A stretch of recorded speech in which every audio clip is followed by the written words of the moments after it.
my approach is, when you start a podcast, is to do as many as you can. And let's say you set a target, I want to do 30. Then you just like exercise like that. You just go and hit 30 reps, right? You can say whatever facts, 2,000, 200%, whatever.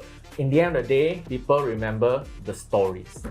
So like, for example, when recently we did an episode, when we planned for it, he said, to relate to people, when we talk about AI, you can say AI is whatever, but I say AI is your sidekick.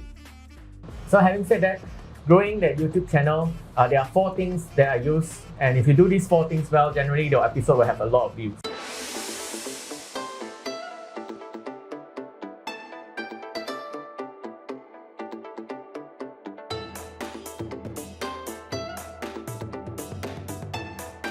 Hello listeners, welcome to the Century Egg Show. So this is part of the Asian Century podcast.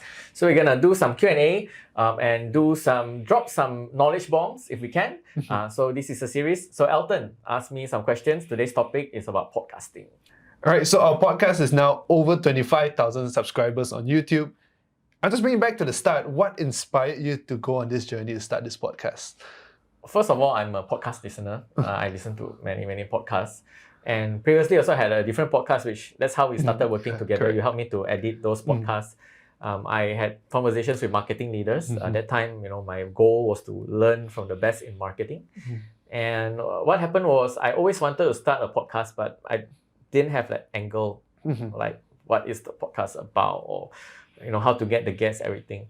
So I was one time where I met this friend of mine called Kenneth Chu in Singapore. We were having coffee, and then I said, yeah, actually there's a lot of podcasts out there. One of my favorite podcasts is like the Diary of the CEO. Okay. Right? So the interview like Richard Branson, all these big names. I said, yeah, actually there's no podcast focused on Asia. We have our own business leaders, our own leaders in Asia, and there's definitely, it's more exciting to be in Asia this century. So that's why I started the podcast. It was initially called Crouching Tiger, Hidden Dragon Podcast. It's a very long name, but the idea is there. I want to uncover and unearth the crouching tigers in Asia. And today we are called the Asian Century Podcast. So I share news, insights about the century we are in, which is the Asian century. Correct. And other than Diary of CEO, what other podcasts do you listen to? So I'm a very avid podcast listener. One of my favorite ones is, of course, My First Million. I listen to a lot of, it's like a very bro podcast about entrepreneurship. 2 guys who exited their business, so they just talk and they just share insights. So that's one of my favorite ones. And of course, I listen to a lot of football podcasts as well. But these podcasts really inspire me, and like sometimes I'll share episodes with you. Okay, this they are doing this. This is the thumbnail they're using. So they are great podcasts, and I listen to many. One of my favorite ones is Empires from Singapore. So they are a very unique podcast. They are audio only, but they tell stories of empires in Asia. Same as us, but they have, for example, they have episodes, let's say about Grab, right? So they have 5 episodes about Grab. Okay. How Anthony Tan started, and they will act it out. They even have like him fainted, being rushed to the hospital, got ambulance sound. So they'll tell his story in 5 episodes. So it's not fictional, it's based on research. And they tell actual people's stories, and it's audio only. And I love that podcast. So when I'm driving long distance, that is my go-to. So all these podcasts inspire me. I'm a podcast listener. That's why I create my own podcast as well. Right. So you're called Asian Century Podcast right now. And if I'm starting a podcast today, how should I name my podcast? So this is what I learned as well. When we were called Crouching Tiger, Hidden Dragon, it was a very long name. So when I go to networking events, I say I'm from Crouching Tiger, Hidden Dragon podcast. I give the name card. It's very hard to say, and people don't remember. And remember when we were interviewing Nasri in the CEO of Media Prima, he also don't know how to say they are from podcast. He don't know how to say the podcast name. It's too long. Some people love it, but it's too long. And Asian Century is a good name in my opinion, because there's no other podcast named that as of now. Secondly, when you say Asian Century Podcast, people know how to spell it. As podcasts, as you know, a lot of times people listen to audio, right? So if you say, subscribe to the Asian Century Podcast, then people will search for it, people know how it's spelled. Right? For example, you call it another thing, for example, Positive Podcast, it's spelled with a B, right? So then people cannot search for it because it's audio only, they cannot see it visually to search for it. So when you choose a podcast name, you need to think about it. Okay, if I say will people know how to search for it or not? Okay. Right? They don't need visual guides to actually find the name. So that's how you need to choose a name that is unique. It is hard. That is unique, but it's also easy to remember and easy to search. Right. And with what you talk about your name, how do I decide what do I want to talk about in my podcast? So this is more to a question like how do you start a podcast as well. So it depends, right? If you want to earn money from the podcast, Okay. then you, for example, you have to earn money like this. We are a profitable podcast today. Okay. So we are like when we talk to guests or we talk to sponsors, it's all very strategic, right?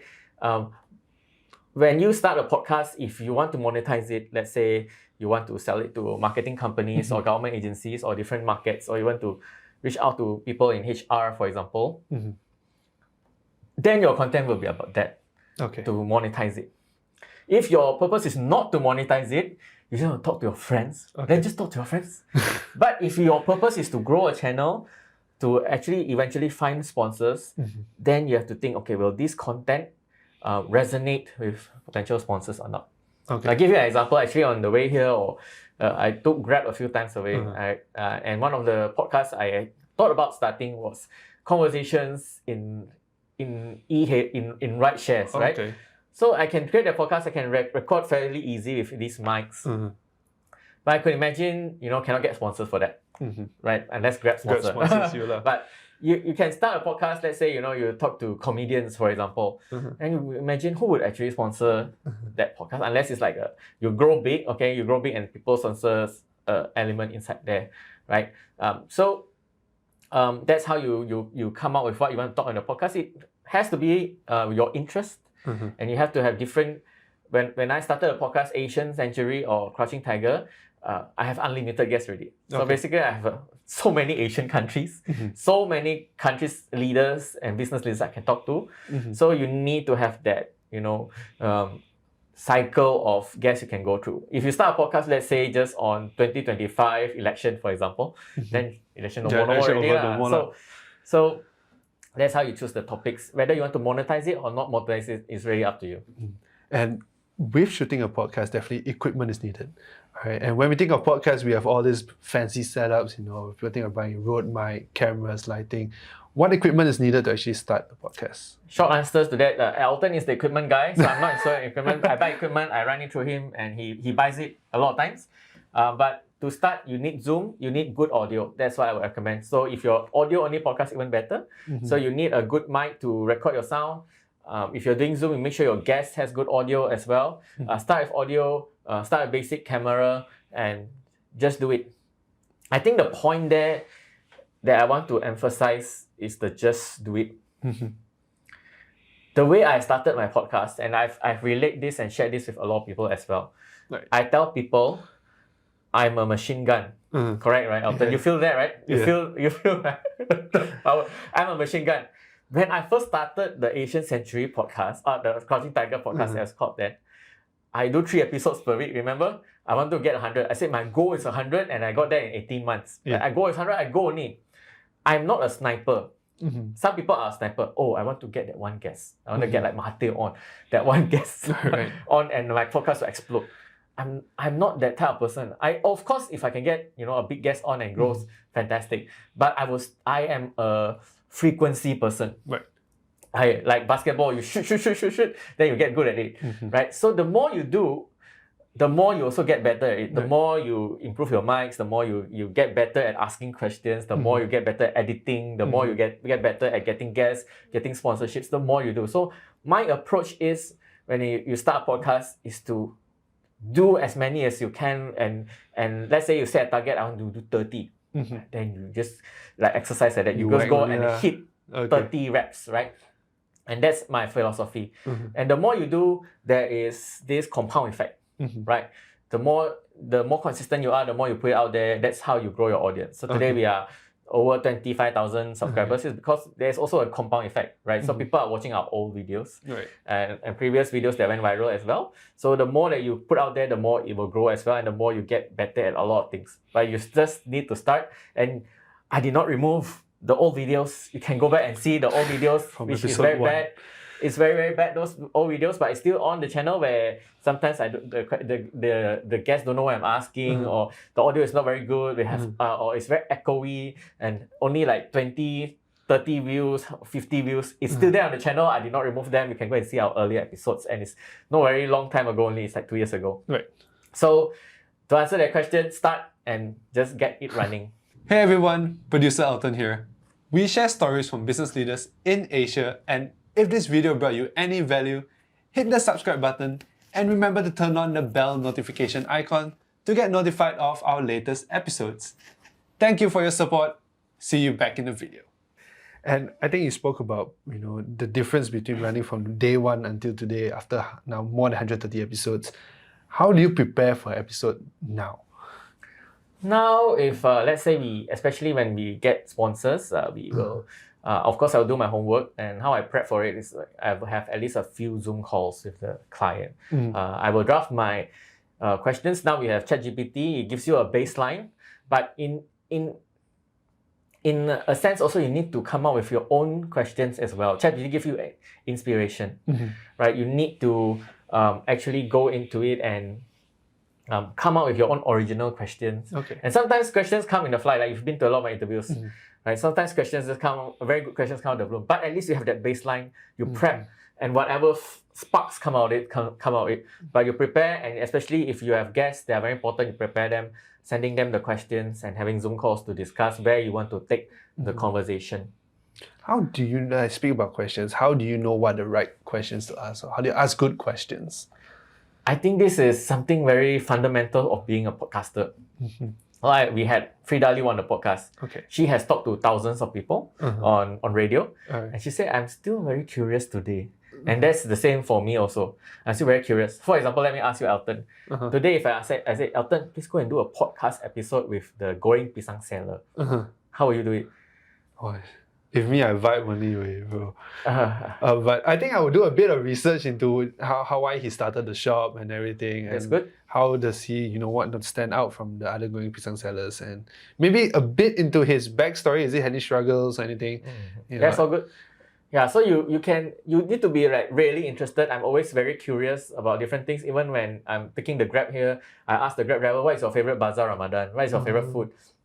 For the goreng pisang seller, you can ask him questions like, like when they do goreng pisang, they cannot use any banana one, They need to use, some people use Why you use this banana?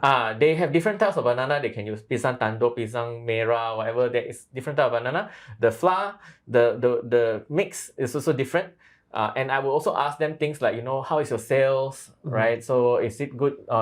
Yeah, good now, no good, raining, no good. And where do you set up your store? Of course, the backstory, very important. Then you have, from a simple goreng pisang seller, you have so many things to talk about already. From the banana to his life, to his sales, to his marketing, to sometimes goreng pisang now is very smart. They don't only sell goreng pisang, they have cucuk udang, they have coconut water. So how he upsell people and all those things. Actually, I got one more question is, how do you create questions for subjects you're not really very knowledgeable in? I think that goes down to research, right? So what to know, what to ask, right? So I always, one day we'll talk about this, but I come from a marketing background. Okay. I actually started my career in advertising. So I've worked, and being a young man, when I was your age, I was servicing a client which was a milk powder brand for babies. So I had to put myself in the mother's shoes, right? So as a marketer and used to work in advertising, I'm very used to putting myself in other people's shoes.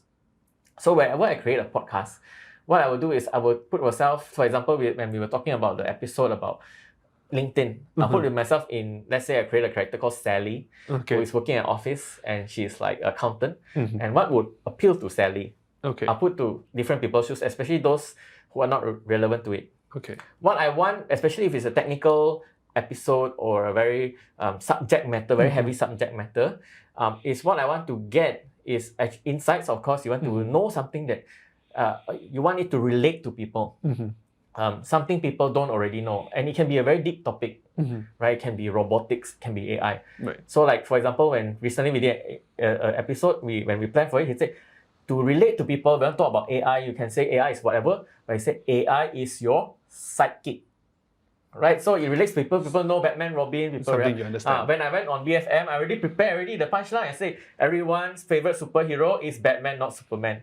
So you find ways, very technical topics, to relate it to the person, and you want to uncover the insights. And one way, of course, to do that is if you can set him up to talk about the metaphor. Right. So some of our interviews, the guests say debt is like cancer. It's a metaphor everyone understands. Something every layman would understand, regardless of. Regardless of. He can relate to that metaphor. And another level I put to it is I also always ask my guests if they have any stories. When we did the episode on budgeting, I asked them, you got any client not that really seriously messed up one? I said, yes, we got one client, she was in 400k debt and negative 200,005. That was all intentional one. It did not just come up out of the day. We already prepared many times for her to say that story. So she actually prepped that story also too. So when it comes to podcasts, you can say about whatever facts, 2,000, 200%, whatever. In the end of the day, people remember the stories. Right. Yeah, so I always try to see in stories. So when I prepare the questions, I'll try to make it to relate to people. Of course, I can watch a lot of podcasts about that topic. Relate it to the people, whether with metaphors, and then I'll try to find the story or try to find the headline. Sometimes we say like 20,000 ringgit fine. So it is to find the stories and the insights when I prepare for the interview. So with the podcast, we've been getting actually very famous people on the podcast. So how do I get these famous or important people to come on my show? I don't intentionally get famous people. I sometimes get very important subject matters and experts on the show. If they are famous, good to grow the podcast. I would say it's like networking, right? So you network your way up. So a lot of times I will tell you this episode is to open doors, because when we talk to this person, then we can use this person, not use but we can network and build our relationship to the next person. So a lot of my guests, especially in the early episodes, were building bridges to the very important people. For example, right? You want to get to celebrity, who is close to their celebrity, you see their social media, who are they close with, you interview their friends first. For example, you want to interview Uncle Roger, for example, who is working closely with him, you interview them, and when you approach them, then most likely they will say yes because their friends were on it. Having said that, if you don't have all these, one way that I personally approach it is you have a purpose.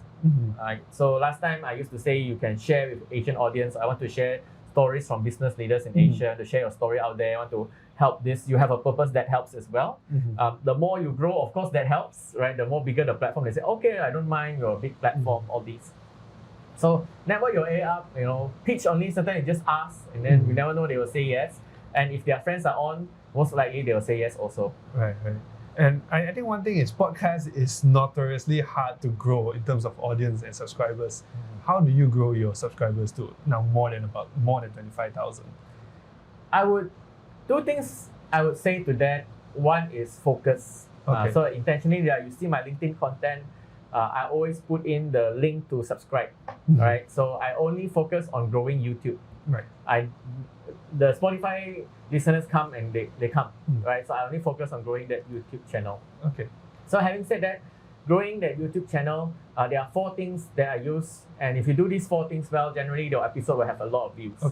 Number 1 is the thumbnail, right? So a lot of times when I have guests, I'll ask them, okay, is there anything sensational we can talk about? Scandal or fines or big figures or whatever we can talk about. So you increase that click-through rate.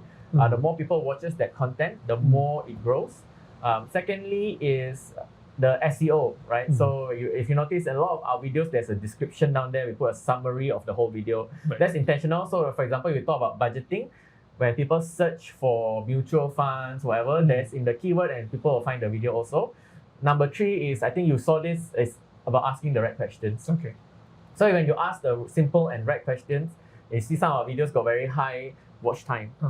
Right? So that means a lot of people stay on because the right questions keep hitting them. 4th thing, how I grew the channel was, you also see me on Facebook. I post the link of the podcast onto Facebook groups. You've seen that, right? And I try to even for my BFM interview, I say, people don't buy products, they buy stories.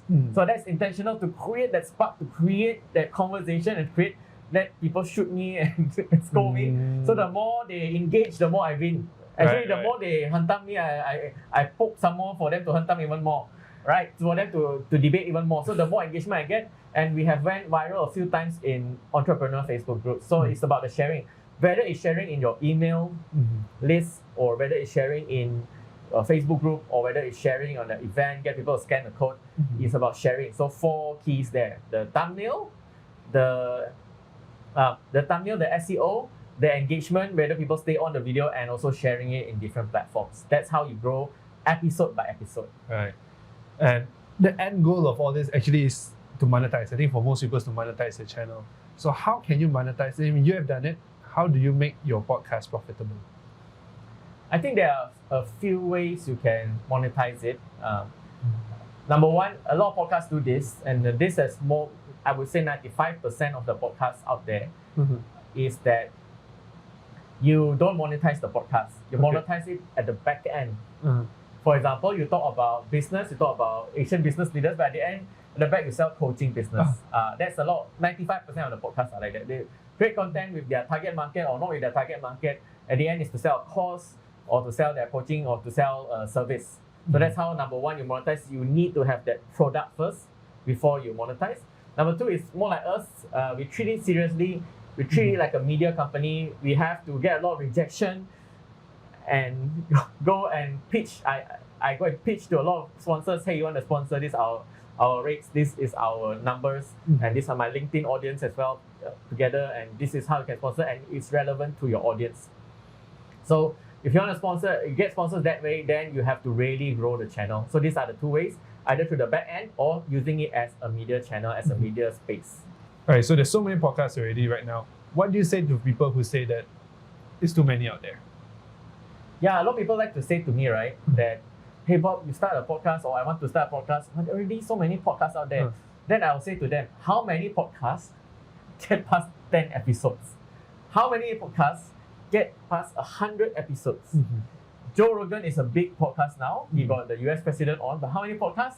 Thousands and thousands of episodes. So when people ask me, I say, if they pass 10 or even they pass 100 episodes, then only I can consider them a proper podcast. They have been around. And whether or not they are monetizing it for so forth.